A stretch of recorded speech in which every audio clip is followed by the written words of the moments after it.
Hello and welcome back to High Value Hustling. This is your host James, and today we have the special guest Aidan Plaisance here with us. Aidan, how you doing? Oh, I'm doing great. Hello, everybody. Great. Let's hear it back. Hello and welcome back to High Value Hustling. I'm your host James. Today we're greeted by Aidan Plaisance from Canton, Ohio. Aidan, how you doing? Oh, I'm doing good, James. Thanks for inviting me along to your podcast. Yeah, of course. We're changing the dynamics here. You're in a new home, and I'm in a new space that I haven't recorded in. So, it's a good time. It is a good time, but I like that you still brought the high value hustling sign with you, so you're ready to roll still. Can't forget it. Cool. Well, today we're doing something that we actually have recorded before, but it was lost in transit and never got uploaded. It's something that Aidan really loves to talk about and that he's an expert in, and it's this thought called managing your mental mailbox. And there's a lot of routes and streams and layers to this that Aidan knows and works with every day. So the first question that I have, it follows this quote, okay? And the quote goes like this: an addiction to distraction will be the death of your creative production. An addiction to distraction will be the death of your creative production. This just reminds me of how your mental mailbox gets clogged if you don't process things. So, Aidan, can you tell us what is a mental mailbox? Yeah, so excellent question. I first off would say I'm not an expert. However, I would say that we all have an ability to understand ourselves. And I will say that as far as it goes for Aidan, I definitely have a strong understanding of how Aidan understands himself and how to process a mental mailbox. And so my goal is not to be like, I'm the guy who knows everything, let me tell you. My goal is like, this is what works for me, and this is what I've seen for other people. And maybe in sharing this, you find something that's helpful for you. So following your question, what is a mental mailbox? So like my definition of a mental mailbox is, you know how like there's two kinds of people when it comes to messages and notifications on an iPhone or like your email, right? You have the person that's like, I'm at 100,000 emails. And you have the person that's like, if I only have 3, and it's because I need these 3. And then when I'm done with these 3, I'm going to delete those 3, and then I'm only going to have 3, or I'll have 2. It's like, it's crazy, man.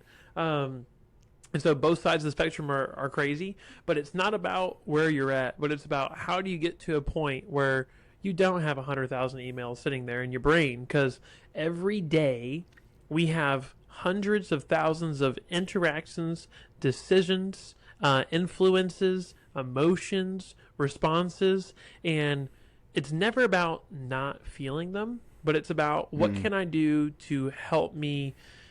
What am I doing with this thing that I'm feeling, right? So it's about how you respond instead of feeling them in the first place. So for me, I noticed this first when I struggled sleeping a little bit when I was about 3 or 4 years ago. And it's because I realized that I was living in a constant world of distraction. Just like James was saying, that an addiction to distraction is the destruction of your destruction of your creativity. Yeah, that's good. Yep, sweet. Okay. So, like in that regard, like, you know how some people are like, yo, I got to listen to noise when I go to bed, like music or rain noise, or I'm always on my phone, I'm always doing something. It's like people become uncomfortable if they are not being entertained or distracted, right? That's right. Facts. So you got music and cars and stuff. You got music when people are exercising. You have noises when people are going to sleep. And those are just like some very small instances where they allow for people to be distracted so they don't have to process what they're thinking about. And that's not saying that any of those things are horrible, but there are some things that you can do inside of that will challenge you or test you to see, am I doing well in the way I'm processing myself? What's the benefit of processing your mental mailbox is that you have more power and opportunity or capacity, I guess, to spend on what James was talking about, the creative side, to be able to advance yourself and grow yourself. If you're constantly being backlogged with information, and if you're constantly being clogged, as he says, or even ignoring what the problem is in the first place, not being able to help yourself, you're not going to grow at all. You're not going to be able to go anywhere. And so something that James and I have found is, okay, let's go for a run with no music. Because like everyone you see that has like running, bro, they got AirPods, Beats, or whatever. Okay, you think you can run take out those earbuds and see how far you can go now. Let's see Right. what you got, right?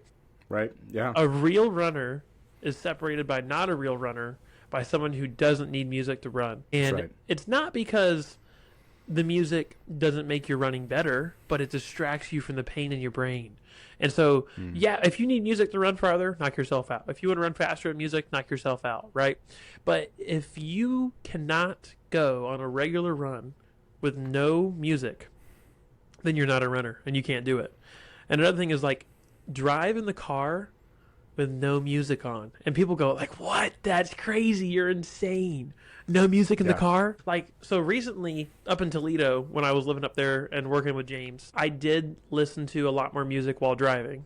However, I moved to my new store that I work at, and the kitchen has the speaker going on the whole time. And the breader's always connected. They're always playing music, whatever it might be. Sometimes it's loud, sometimes it's quiet, but it's always there. And I only live 4 minutes from work, but I very rarely play music in my car now, and I will enjoy sitting and driving in peace and listening to the wind and the tires and the engine, and then it's just dead silence and you're sitting there. People think you're crazy, but it's just like, man, that's so peaceful, and it allows for me to think about my day. Because you'll find that some people, like, those lo-fi study beats on YouTube, they distract your background thoughts to help you focus more on the task that's at hand. So for myself, like if I'm at work or if I'm doing school and I need to really focus in and lock it in, I will put music in that is actually very loud and I can't hear anything, but it's so loud and it's so apparent that because it's there, it's drowning out all the mail that's clogged up. And then I have the opportunity to think about the thing that I need to do in front of me. But the problem is if you're doing that all day long and you're going to bed with no music or with music, you're sitting there like, man, thinking about all that stuff I could have done and processing my day and my interactions. And then you sit there and you're like, why can't I fall asleep? It's because your mental mailbox is full. And so just like I said with James, like my favorite way is just sitting in a car with no music, or going for a run with no music, or even allowing for myself to have scheduled parts of the day that are super consistent. So like a routine that allows for me to, the muscle memory is there, but because there's no distraction, it allows for me to process what's going on. So that's a very generalized understanding of what a mental mailbox looks like, and even several aspects to test it or grow in it. So any other questions, James? That's good. It just reminds me of another quote, and it goes like this: the mind is like a garden. What you allow to grow grows. What you neglect withers. And it's just like anything in life. But I love this quote because if you choose to let your mind get cluttered by more things, you will make the important thoughts that really matter to you wither. They'll die because you're not giving them the proper thought. For example, let's just say Mother's Day just happened around the time of this recording. And so if I'm like, oh, Mother's Day's in the back of my mind, that's one thing. Oh, I need to go get gas today. I need to go pick up Tommy from daycare. I need to do this and this. If I don't structure my brain in a way that's helpful for me to remember these things, for example, setting reminders at certain times, sticky notes, instead my brain's just stuck holding up all these pieces like a spider web. And then what will happen is one of these days the spider web's going to break because my brain can't hold all these things together. And so, just like a garden, your brain needs to be taken care of. It needs to be weeded. And so, like Aidan was saying, going for a drive, those 4 minutes are therapeutic for him. I think it looks different for some other people.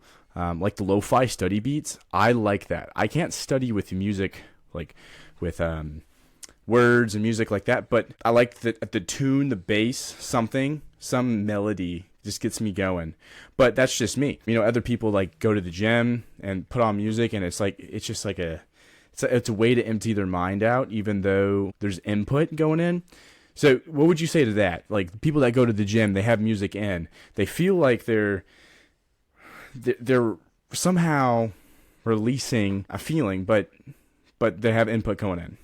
Well, yeah, I think that's a really good question, and I got an answer for you too. And I even want to, after that one, answer a question that, or jump more into a topic that you're talking about of like an external processing system that works for you. And there's a lot of ways to do that, and it depends on who Hmm. you are and what you like to do. But I Yeah. mean, real quick with that question about the gym, I do think that those who go to the gym when they have music with them, that it is beneficial. And it definitely depends on the person.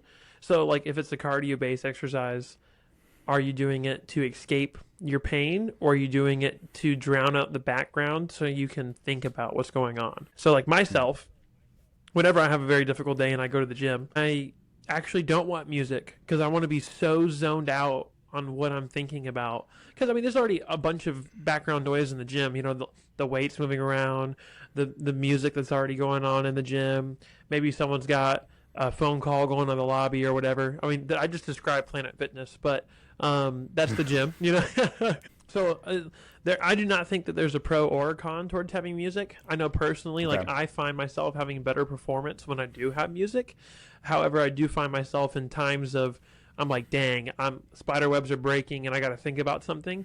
Music is out and I'm just staring at the wall, looking at myself in the mirror, and then just thinking about my life. And then you know that everyone looks at you and they're like, dude, that bro is not okay. Like you're not Right. okay if you have no music and you're working out. I mean, that's just mine, but maybe it's different for everybody else. But I did like that you talked about what an external processing process looks like. And so that actually jumps into another topic that sits around this similar perspective, which is called the second brain. And the second brain is so we have our own brain, but Hmm. there's so much going on in there, like you were just saying. And so the trick is how do I, like you said, have a structured response or logging of information or a system for responding? How do I create this separately from my brain that allows for me to be a tool to help me? So I know, like you said, sticky notes, reminders. Yeah. I text myself. I'll text myself. I do that too. Yep, all the time. And it can be reminders. It can be notes that I need. I have a lot of Apple Notes that I use for personal stuff. So when I'm thinking about leadership material or marriage material, or I call it generational knowledge gaps, things that slipped from generation to generation, and it has created a gap of knowledge that can assist everybody who would know it. So with that, I also like my number one factor is for external processing is Trello. I know you know of Trello. It's basically a free app that does it has a note inside of a note inside of a note that can have a checklist. And so it's this and it has timers and you can add friends to it and you can have comments and you can attach pictures and attachments. And my most recent adaptation of this, so I have one for work and I have one for outside of work. And the one that I use for outside of work has a list that's just like Aidan's today activities. And then actually the rest is all wedding planning between Cassie and I. So Wow. I'm so thankful that she uses that because I would not know what we're doing because she would have it on a journal somewhere by herself. But I have the opportunity to share that with her, and she was not a fan until she saw she could add pictures and attachments and links. And she was like, I love this. And I was like, I know. So she put all this stuff on here that she wants to buy and stuff.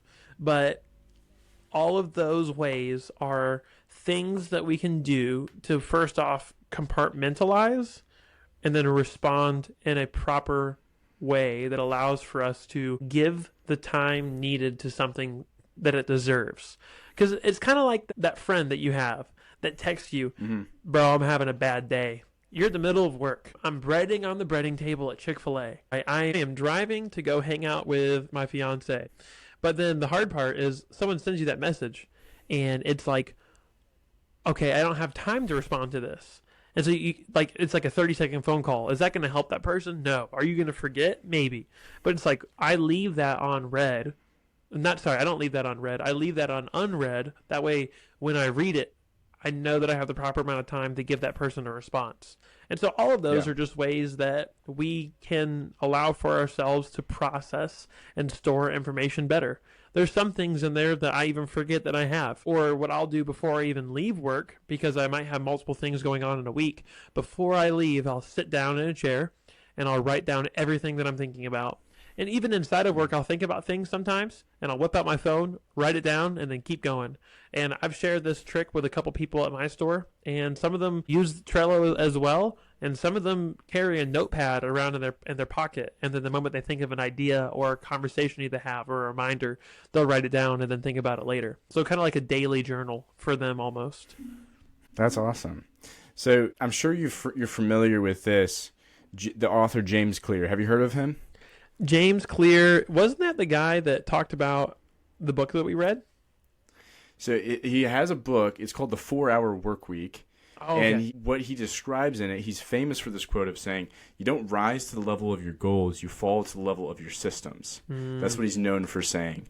And to boil down what we're getting at is you can have the goal of, let me call that person tonight. But if you don't mark that text message unread, or if you don't prioritize it, then it won't happen. You don't have a system for it. And your life shouldn't just be systems and systems and systems. Like, there needs to be some spontaneity and some other things in there. But systems certainly help you have clarity in your mind and make your life easier in a lot of ways, because this mailbox in your head is very valuable to be working on the things that are most important to you: your family, your kids, your career, your relationship with God. And if it's clouded by a bunch of other things that are mundane or not as important, then you can't expect yourself to really put in the work that's needed. Would you agree with that? Oh, definitely, I agree. And you talking about that book as well reminds me of another book called Atomic Habits. And Actually, book. It's not the 4-Hour Workweek. Okay, I wasn't too sure if it was that book or not, but I was going to put it together for you anyways. I've only read the Atomic Workweek. Sorry, I just mixed it together. I've only read the Atomic Habit book one time. However, I have heard from the author personally twice, and then I've also recommended the book multiple times to other people. And something that I always run into when I'm talking about this book with people is that it's not about doing this one time. It's not about being able to create a system or process. It's about changing a habit in yourself, which can be any way that you want it to be. Like, for example, if you want to lose weight, people are like, oh, I'm eating healthy.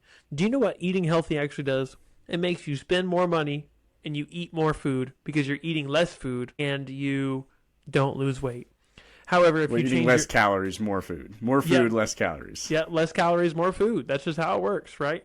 And so that's when people say they're eating healthy. I'm like, let me help you real quick. How many calories are you trying to hit in a day? They go, I'm like, that's the habit you need to create. It's not the habit of let me eat healthy. It's the habit of I have 2,000 calories for this day and I need to spend them wisely. Another example, I have a pull-up bar in my door frame in my bedroom. And so every time I walk in, pull up. Every time I walk out, pull up. And now I can do 10 pull-ups straight that's actually difficulty. So, okay, I might have lied. Maybe it's like 8. But when I started, 3 was a challenge. And now I can do 10 chin-ups if I wanted to right now. It'd be perfectly fine. So it's all about that habit.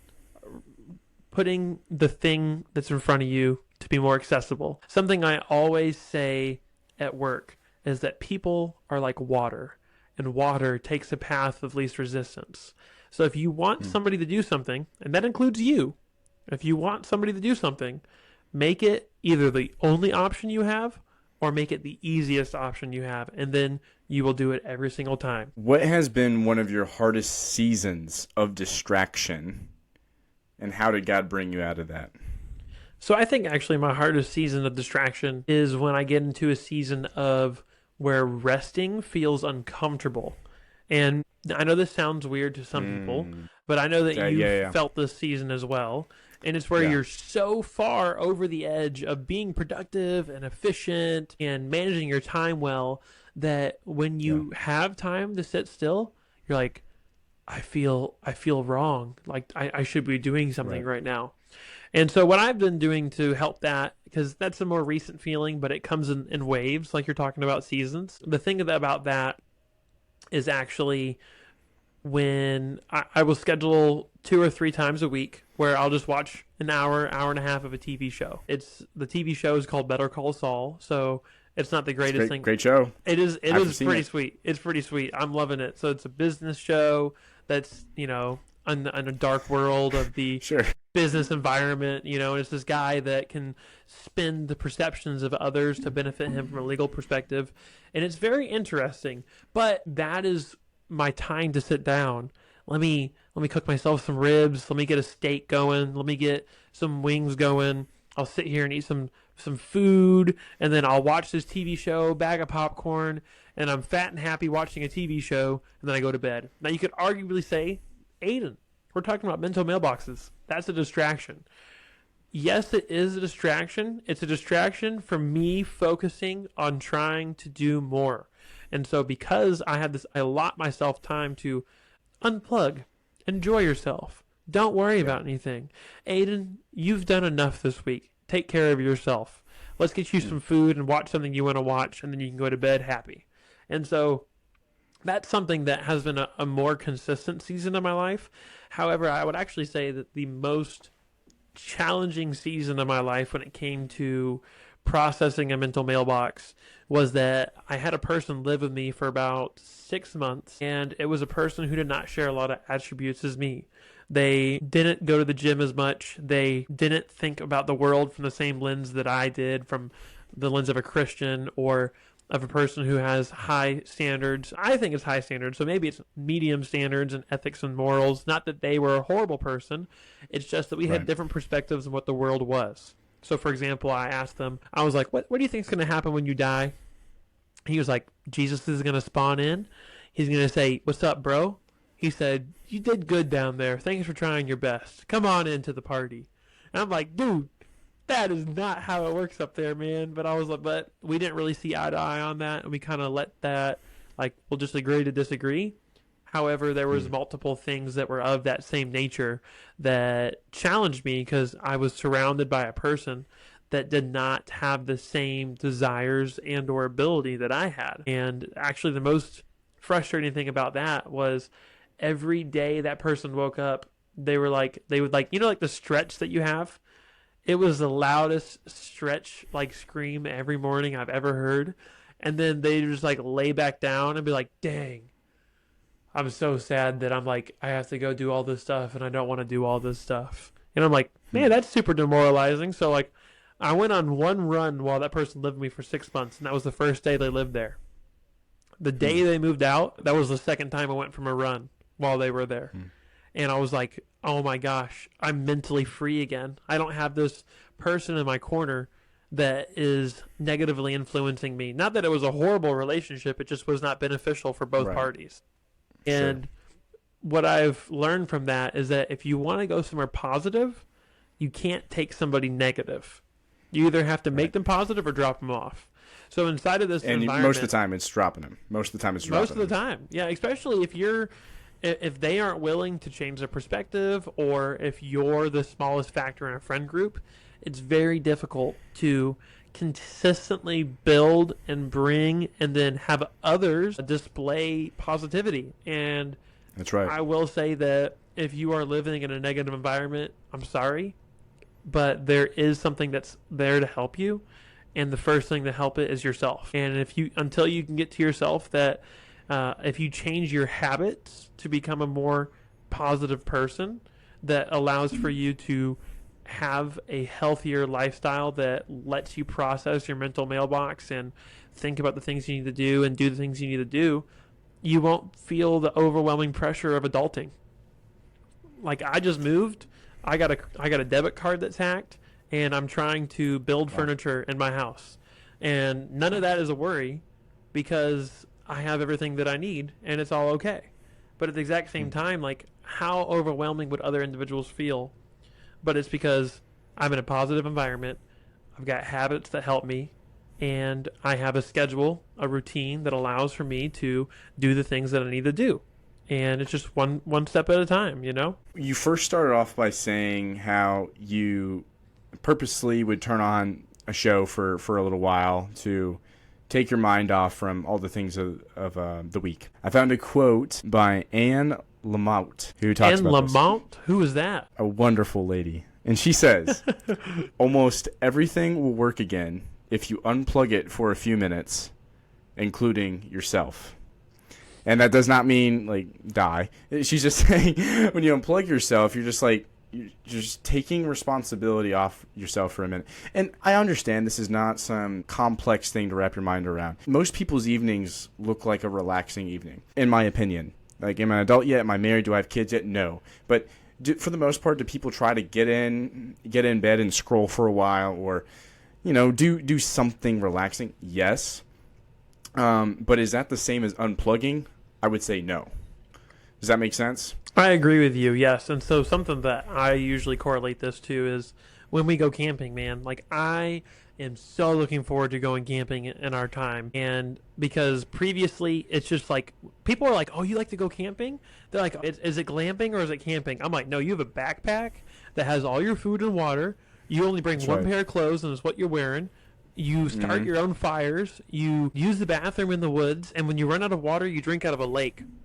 So that's right, with a life straw. With a life straw. So that's my kind of camping.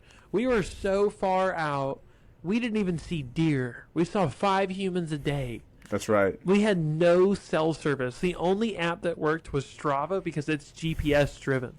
That's how unplugged we were from the world. And I love it. When that happens, there's no care. You got it all figured out. Enjoy yourself. Have fun. Have genuine, honest conversations.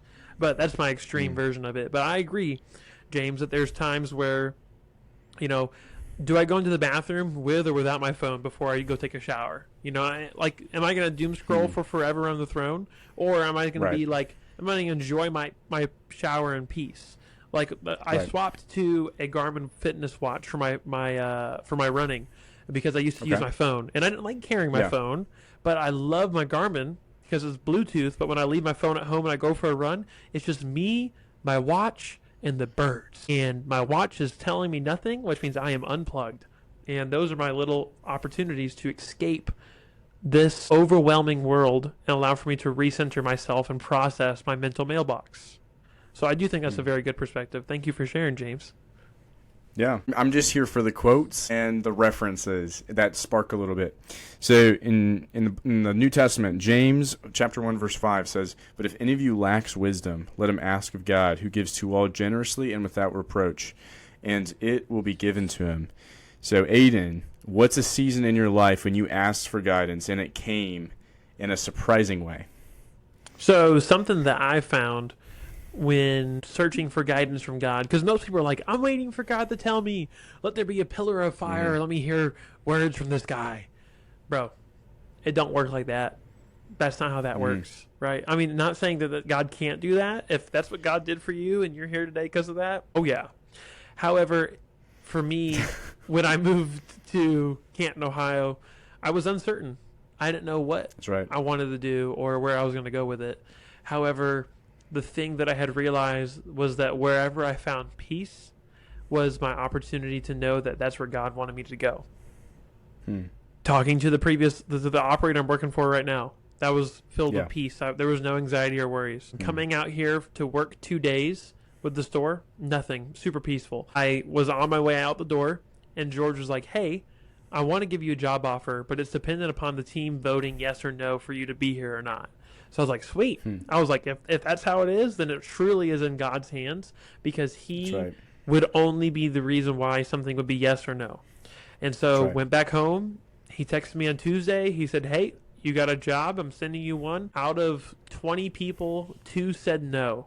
And actually one of those is my now fiance, but we'll talk about that another day. So that funny story for that one. But through that whole journey, I had peace. Even from starting the first conversation to moving into the apartment that I just moved out of, all of that journey was driven through a compass of peace, which comes from the Holy Spirit. Because peace is not a human derived feeling. It only comes from a sense of spiritual relaxation and calmness, which is peace. And I believe that comes from God. And that is how we can know where to go in our lives. That's good. Thanks for explaining that. I mean, even for my life, right? There's always a point where you have to decide, if I'm not hearing something from God, what do you do? It's either you do nothing or you act in faith. There's no other option. You do nothing or you act in faith. And if you do nothing, you'll never know. But if you do something, you'll know if what people say in the Christian world, if he opens doors and he closes doors. So if you act in faith and the door is slamming closed, you could very well take that as okay, all right, Lord, I won't do that. And I get it. If you're listening to this and you're an unbeliever and you're like, that sounds like stupid, I get it. But that's what faith is. Faith is an unknown, but we're trusting in something that we cannot see. So that's good. Well, even about that too is people think that when they're waiting on God, that it's just going to fall from the sky and be ready for them. However, waiting is an action word. It requires action. And like you said, what was the word you used? Faithfully pursuing something? What was that word? It's okay. Write out the brain. It's okay. Yeah, faithfully moving towards something, right? So when we are waiting. Pursuing? Yeah, faithfully pursuing. There we go. So when we are waiting, we should always be pursuing, like George said, like James said. You want to push a couple doors, push a couple windows. If something gets slammed, let it be slammed.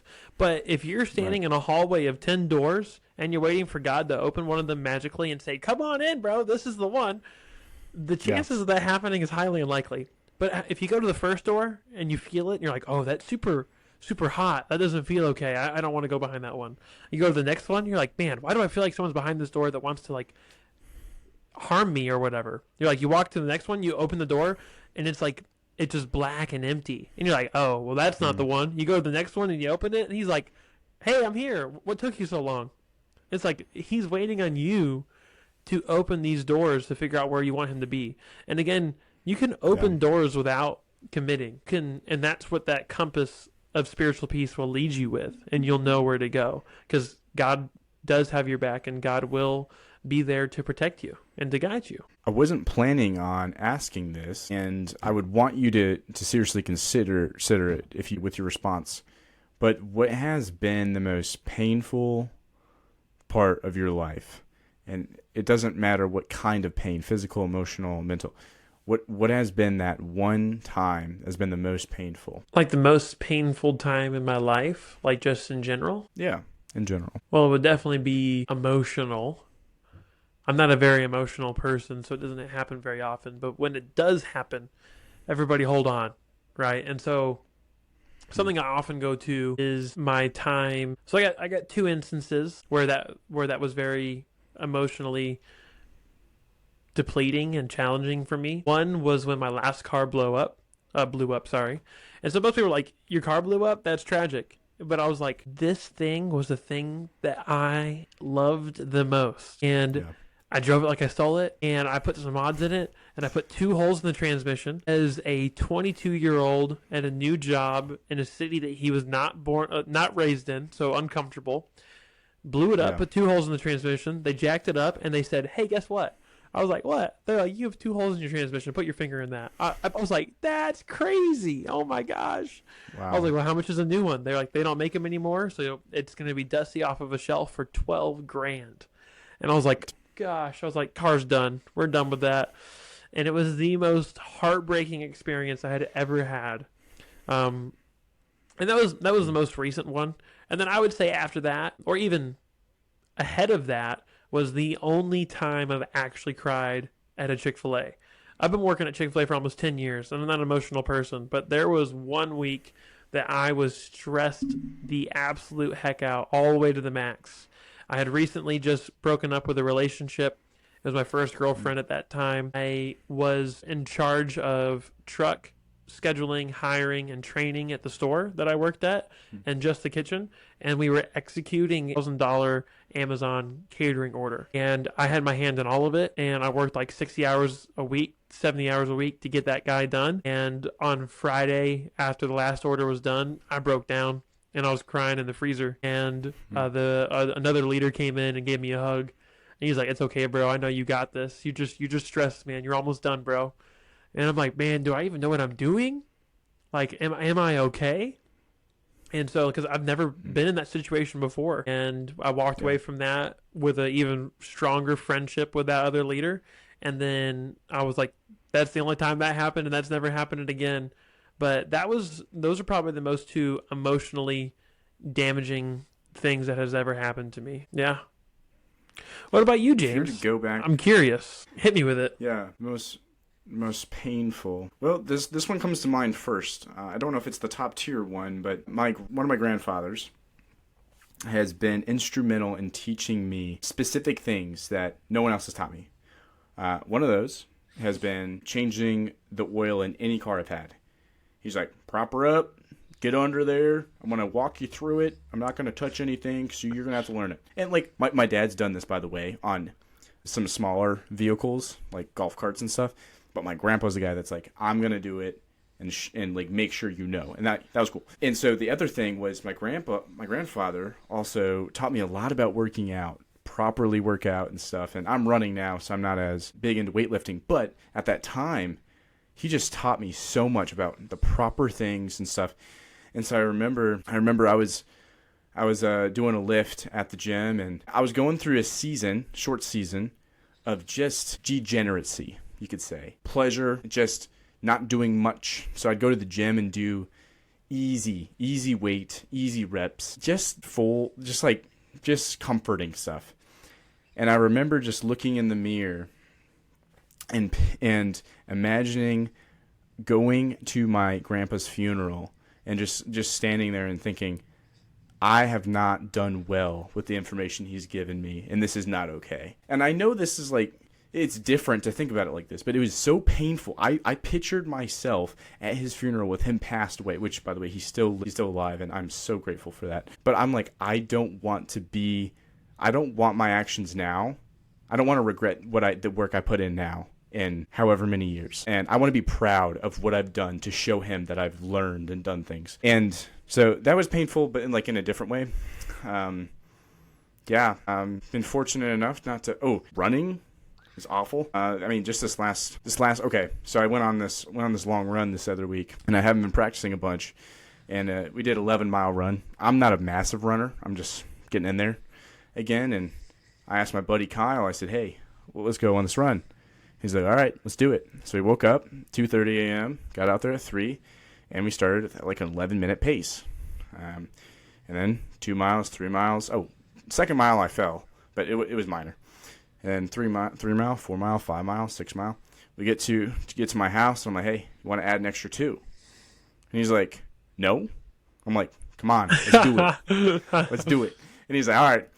So we go, and we do it, and we add an extra 2. And we're on the way back, and we're like 3 miles out, and I'm like, shoot, I'm not feeling good at all. I didn't tell him this either, but because I'm like, I proposed this. I'm in charge. I'm leading this. Like, let's go. You claimed it, man. You can't turn back on that. Yeah. Right. And we're both strong believers in Jesus. And so the last mile, brother, it was the most surrendered, helpless cry to God. We're both just like quoting scripture while like limping back, because we both haven't ran more than 5 miles in years. Him probably never, but me years. And I'm like doing 11. Like, yeah, that's fun. And so, like, the last mile, we're just like quoting scripture, like, Lord, come on, please sustain us, bring us back. Like, the spirit is willing, but the flesh is weak. Satan comes to steal, kill, and destroy. But, and just all of these things. And that was painful mentally. My grandfather's event was painful emotionally. And, the run wasn't so much physical. It was more mental. Like, your mind's just like, you're done. You're in pain a little bit, but nothing crazy. So I'm fortunate to say I haven't had a physical one that's been excruciating. But the reason I ask is this. If you were to go back to that Aidan who's in the freezer, breaking down, rightfully so, what would you say to him in that moment with your information that you know now? So that's a good question. And even in response to that, if I was a leader that walked into that room and saw my leader crying, just give him a hug. Don't even say anything. Just let him have the floor, bro. And that's what the leader did that came to me. He was like, it's okay. Let it all out. He said, I got you, bro. It's all good. We ain't holding on chicken. That don't matter out there right now. We're here right now. And I'm like, oh, man. I was like, man, I just needed that. And then I came to, and I asked a couple questions. And he was like, none of that matters. But what does matter is that it's our time to shine. Let's get back out there and let's go do this again. And I was like, so it's like there didn't even need to be any words said. It was just a presence there that was there for me. And I think part of that was the factor because, like, I'm not a very emotional person.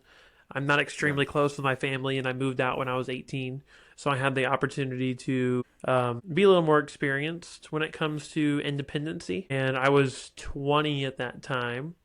So I didn't really have a family support system around me to help me in that time or in that journey. And I would even say if I was to throw the third thing on the list too, from those two emotional ones, a mental one, bro. When I ran my marathon at mile 23, I was crying.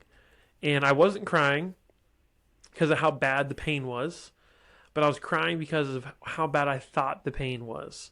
And I was crying because I knew that in my family, of my brother, my sister, my mom, and my dad, that I would be the only person ever to complete a marathon. And they will never do one. And they will never know what this feels like or what this will look like. And so I guess it was emotional, but the thing that surprised me was the physical side of I didn't know that you could run and cry at the same time. Because, usually when you're running, you're gasping for air. But after 3 hours and 23 minutes of 8:30 mile pace, which is pretty fast for me for what that's worth. That's very fast. Yeah, for what that's worth. And for the what that's worth category, I know I was 21 at that time. I know that seems like nothing. That was a lot for me, okay? But I didn't know you could cry while running. And that was the most amount of physical pain I'd ever felt in my life. And I would very happily do one again, except I would be on a lot more conservative diet and higher focus on running. So learned a lot of lessons the hard way that time. But after I did that marathon and after that mental hurdle, I was like, bro, if you want me to run 12 miles right now, I got you. I was like, I know what's going on. I'm so good. And so, like, whenever I come up to something that's a challenge in my life, because of that ceiling got pushed so high over the course of time, I'm like, is this the thing that's going to stop me? Is this the thing that's going to be like, oh, I'm done? Is this the thing that's going to be like, yeah, that's hard. I guess I'll just do that later. I'm like, bro, you've been making chicken for 10 years, bro. You've run a marathon. You're gonna stop now? This is the thing that's gonna make you stop? And I'm like, shoot, nah, I ain't stopping. And it pushes me harder. So I haven't broken since then, but that was the peak of what pain feels like for me. That's good. I have another quote for you. I actually have a little chunk of something. So the first thing is it goes like this. God doesn't waste pain. He recycles everything for your growth. It's by Christine Kane. And to go along with that, Ecclesiastes 3, I'll read till verse 8. There is an appointed time for everything, and there is a time for every matter under heaven. A time to give birth and a time to die, a time to plant and a time to uproot what is planted, a time to kill and a time to heal, a time to tear down and a time to build up, a time to weep and a time to laugh, a time to mourn and a time to dance, a time to throw stones and a time to gather stones, a time to embrace and a time to shun embracing, a time to search and a time to give up as lost, a time to keep and a time to throw away, a time to tear apart and a time to sew together, a time to be silent and a time to speak, a time to love and a time to hate, a time for war and a time for peace. Last verse. What benefit is there for the worker from that in which he labors? Anyways, there's a time for everything. From what Christine Kane said, I very much don't believe in coincidences. I believe that there's a plan and a purpose, like Jeremiah says, for everyone's life. And if there's something that's painful, or even if there's something that happened to you, the listener, that is not your fault, and you have no control over it, and it was super painful, there's still purpose in that. As crazy and as awful as that may appear, there's this purpose for that God can use that in the future. So, yeah, and even thinking about that, I'm reading the book of Job right now, and I'm in chapter 33, and it's where the young man sitting in the group of older men who have come to talk to Job, and they have given up because Job has communicated that he is self-righteous and that there is no one that can change his perspective, and he feels as if God has wronged him and he doesn't know why, and he's complaining about it. But he's not mad at God, he's just complaining about it. So he's got a thin line he's sitting on. But the young man stands up and says, God does everything for a purpose. Sometimes he takes people who are very far away from the pit of hell and puts them as close as they can. Sometimes he takes people who are in the pit of hell and moves them as far away as they can. And that journey will happen 2 or 3 or 4 times per person. However, you think you have what wisdom is, yet I tell you that only God is wisdom. So if you tell me that you have wisdom and you are not with God because you are upset with God, you are communicating that you are away from God, then you do not have wisdom or you do not have God, which leads us to the conclusion that you do not have wisdom. So, like you were saying, there's a time for everything. There's times where God will challenge you. There's times where it is helpful. But in everything that you do, just like you said, I don't believe in coincidences. It all happens for a reason. And whatever that reason being is whatever God has prepared for you. But it's not just about God doing it for you or you being aware of, oh, that was a coincidence. It's what are you doing to utilize that opportunity to make an impact. And it can teach you. It cannot teach you. An analogy I had, my dad had as a sermon, was this video of a person taking a concrete chisel and a hammer, and they put it up to a guy. You know, it was a play, so it was just acting. But he was chiseling the guy's back, and he was like, ow, ow, why are you hitting me? What are you doing that for? And God's like, stop moving. And I said, I'm trying to get this piece right here. He's like, what are you doing? He's like, I'm trying to help you become a better version of you.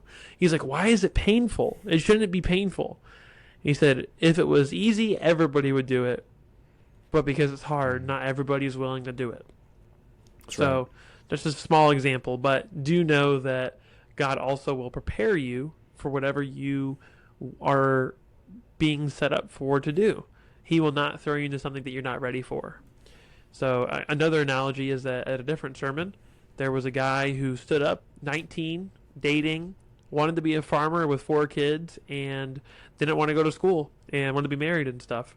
And he pulled up a guy who was 23, had 4 kids, and was married.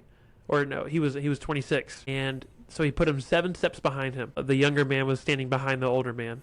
And he said, see that 7 steps in front of you? He said, those are 7 long years that the Lord will use to teach you to be prepared. He said, if you are magically transplanted in that guy's spot, the spot that you want to be in, as a farmer, a dad, a husband of 4 kids, if you magically were teleported into that right now, would you be successful? He's like, no. He's like, well, why not? He's like, well, because I don't know anything about farming. He's like, well, why do you want to be a farmer? He's like, I feel like that's what God has called me to do. He's like, that's cool. But I know that if you take 2 steps closer, you'll be like, oh, that, I could do that. 2 steps closer. Oh, I could do that. But that journey is long and that journey is hard. But know that God is doing it to help you set yourselves up for success. Because whatever you desire is what he desires for you, as long as it is with him. And it is for the benefit of the kingdom and not your own kingdom. So, sorry to go on a little longer about that, but I just really felt like that was something that had to be shared. Yeah. You often go back to the sermons that speak the most to you, and you don't forget those. I have a few that are locked in my brain as well. It's good. There's this, when people are trying to figure out how they feel, how to experience God, there's a quote about this, and this guy is not a believer, by the way. His name is Dallas Willard, and he says, the soul speaks in stillness, not in noise. That's it. That's just his take. He's a writer, and writing with a pen and a pencil and paper, is the slowest, therapeutic thing you could do, because especially for you, I mean, I don't think as quick as you, it's a blessing and a curse. I understand that. But with journaling especially, it really forces you to pick the most descriptive thoughts that are in your mind out. And so I say this because what's one discipline that has helped you slow down and process more intentionally? I think so. One daily discipline that has allowed for me to slow down and process more intentionally is every morning I wake up and I read a little bit of the Bible, like I was telling you. I've been recently in the book of Job. And the nice thing about the book of Job is that it repeats itself a lot. And so the thing about that is that you get to process the same thoughts over and over again. Anywho, but the thing that I wanted to highlight is that I take 10 or 15 minutes out of my day. And most people are like, oh, you must read a chapter. You read, a whole page. Some days it's literally 3 verses. And I'll break that down. And it's whatever God wants me to hear. So I'll start where I left off. I'll highlight as I go. And when something hits me, I'm like, ooh, I think that's what God wants me to talk about today. God wants me to talk about that man that says, if you don't have God, you don't have wisdom. So if you claim you have God and if you claim you have wisdom, you don't have God. So wrote about that and just a self-reflection.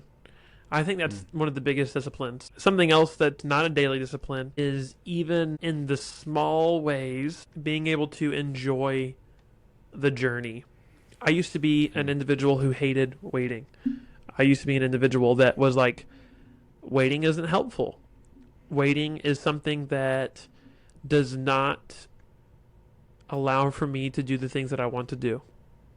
And there was a new thought that I had come to in that season before I moved over here. And the thought was, time is either your biggest enemy or it is your biggest friend. And the reason being is if you use time as an asset, you allow it to teach you things over the course of life. However, if you view time as an enemy or as an obstacle, you are wishing it would go faster, but you are not yet ready. So a wise man enjoys his time because it allows for him to be more prepared. And so in that regard, before I started even dating Cassie, I sent her 3 questions about religion, 3 questions about marriage, 3 questions about herself, 3 questions about what we wanted to do together as a job in the future. What would your career be? And those 3 questions per category allowed for me to really genuinely see where she was and get a more accurate perspective of, oh, is this person right for me? Is this person spiritually capable or equal, like on the same journey as me? Sorry, not that either of us are above or the other one. However, it allowed for me to understand if we were on the same path. And something that she mentioned to me, she said, well, if you're going to ask me all these questions, why don't you just date me anyways? And I'm like, this is the first time in my life where I'm taking something slow, and I'm not enjoying it because it's bad, because I'm like, haha, we're not dating, you have to suffer. I enjoyed it because I knew that me doing it this way allowed for me to be more set up for success. And that was probably one of the greatest things that I had done. Wow. What's one creative idea you missed out on because you were too distracted? Ooh, creative idea I missed out on because I was too distracted. Actually, I mean, I can't really think of anything. Something I do think about often, though, is about other people who do something very creative that is very successful, or even it's not creative and they are successful. So I think about that a lot. And when it comes to that, my first reaction is, man, I'm jealous. I wish I had the things they had. I wish I was in a similar lifestyle as them. I wish I had that job that was not as difficult but had higher rewards, or whatever that might be. But then after I feel that feeling of jealousy, I always recenter myself and I go, well, what did they sacrifice to get to this point? How many hours do they work? How many things do they walk away from? How many, whatever that might be. But at the exact same time, the grass is always greener on the other side of the fence. So then I'm going, well, what am I trying to do? Because I'm looking at that person's grass, and that grass looks really good right now. However, is that something that I should be doing instead, or is it not? And there's multiple things that I've thought about and looked at, and I'm like, when or if Chick-fil-A doesn't work out for me, I know what I want to do. However, in my current patch of green grass, this is what I think is best for me. And I learn lessons, and I observe, and I take notes. However, I don't think I've ever been at a point where I've lost out on an opportunity of creativity due to being distracted. I mean, I've had money in the stock market and crypto, tried to go into real estate. I've opened 12 Chick-fil-A's on the side of my own Chick-fil-A. I do everything that I want to do. I've jumped out of a plane. I bought cars for my birthdays because I wanted to show that I had grown up in this world. And I think that I have so much freedom because I'm not distracted. I don't have any games on my phone. I don't have any social media. My phone can go 3 days without being charged because I use it so little. And I do think that's part of the reason as to why that I don't feel like I missed out on anything. But I'm actually curious about you, James. Do you think that you've missed out on anything? Just curious. Yeah, I have. Everyone has a different opportunity for the lifestyle that they live in. That's my personal belief. And if you compare opportunities, obviously, people are going to have bigger ones, whatever. But everyone has opportunities to improve their life. Some are 1 day or 1 hour decisions that would impact that. Yeah, there's several, right? I remember taking things for granted when I was younger as in like 5-7 years ago. I'm 21 now still, but so when I was like 15, around that age, I mean, yes, maybe most kids do, but it still bothers me. My dad's very entrepreneurial. He's given me a lot of opportunities to take, and if I don't take those, then it doesn't change anything for him. So he's like, okay, that's what he decided. I remember when I was looking for a job at 16, I made the decision, I'm going to work on all the days that my dad was going to teach me things in the garage because I disliked it so much. Man. Yeah. So my dad would teach me on Saturdays primarily, because he works full time, how to work on golf carts, how an engine works, how to fix this on a car. He enjoyed it a lot. I didn't, which it didn't give me the right to blow him off, but that's what I did. And my parents have raised me very well, disciplined me in a manner that I would deem like more than appropriate.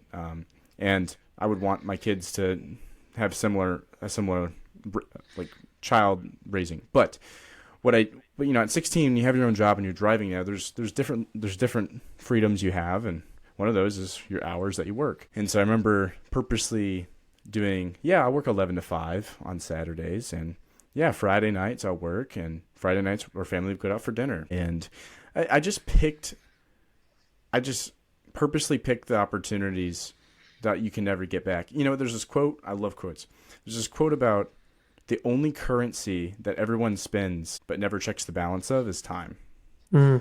And that's just so true for me. But I was intentional about stealing the time with my dad primarily, but also whatever I was taught. So yes, to say, did I miss something that I regret, be it creative or otherwise? Yeah, that's it. That's pretty sweet. That's a very good personal perspective of your past.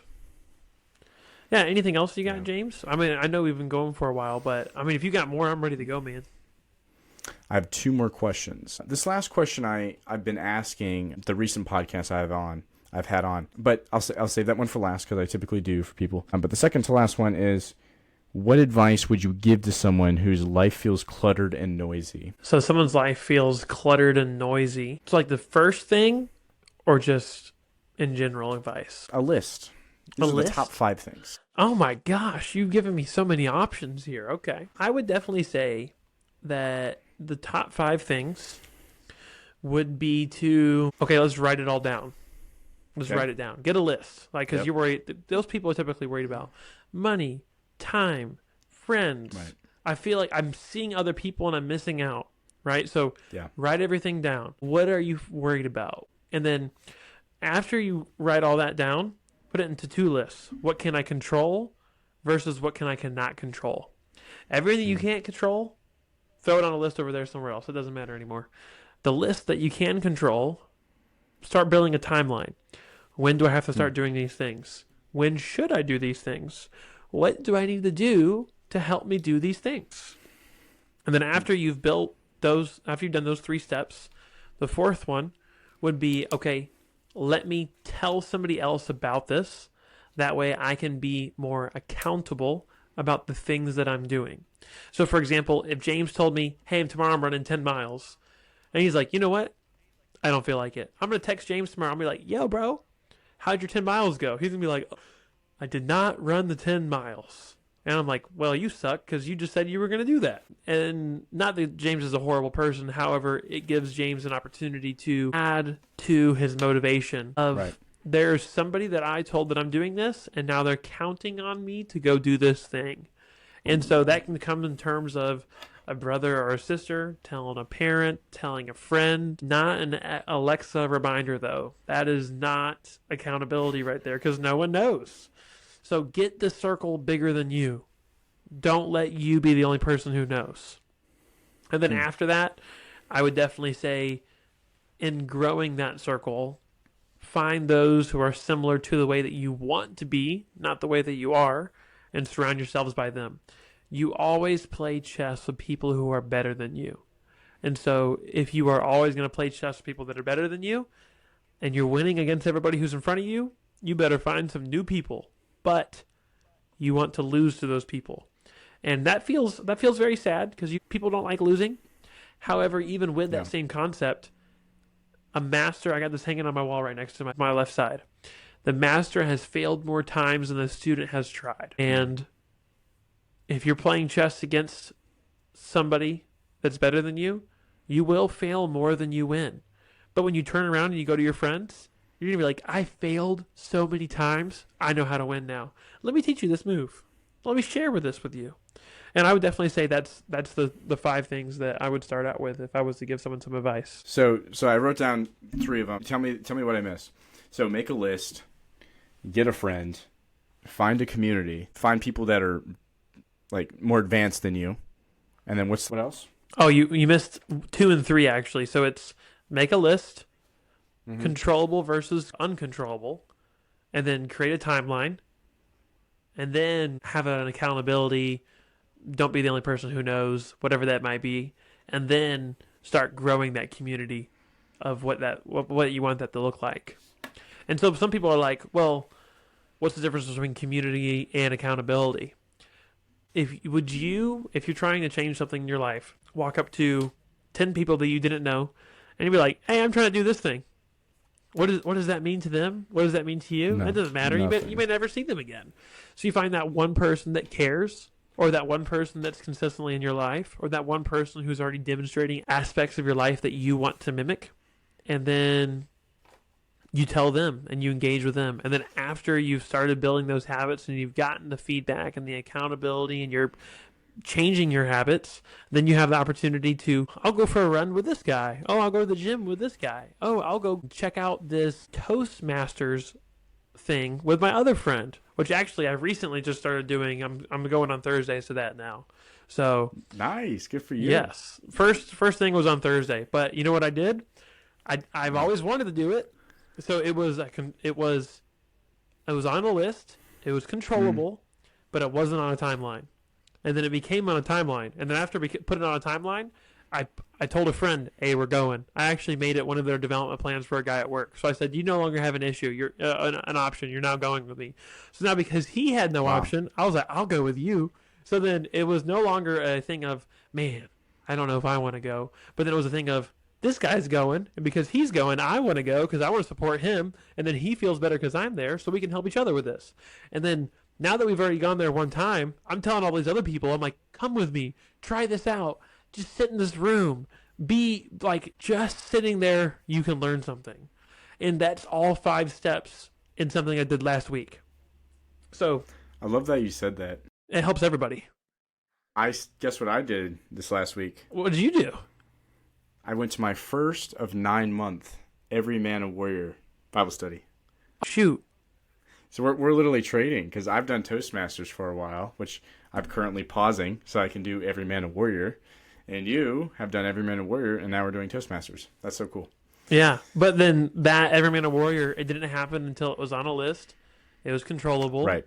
You told a friend who then provided accountability, and then you did it with your family. Oh, sorry, you did it with a network of people because you need more than 4 guys, or you need 4 guys at least or whatever.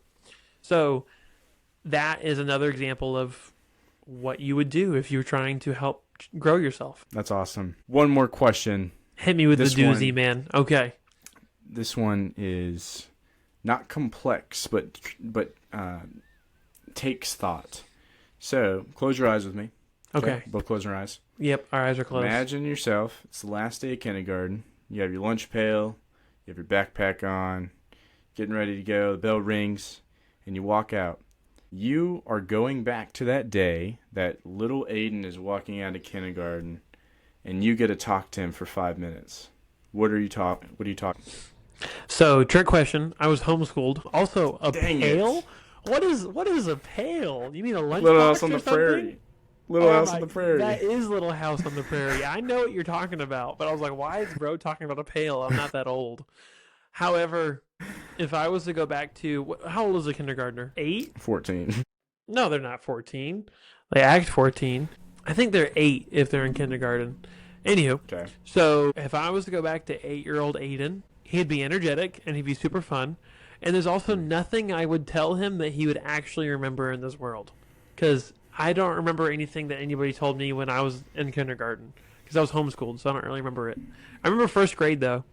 First grade, I remember a lot more because it was my first public school year. And I only was public schooled from 1st to 4th.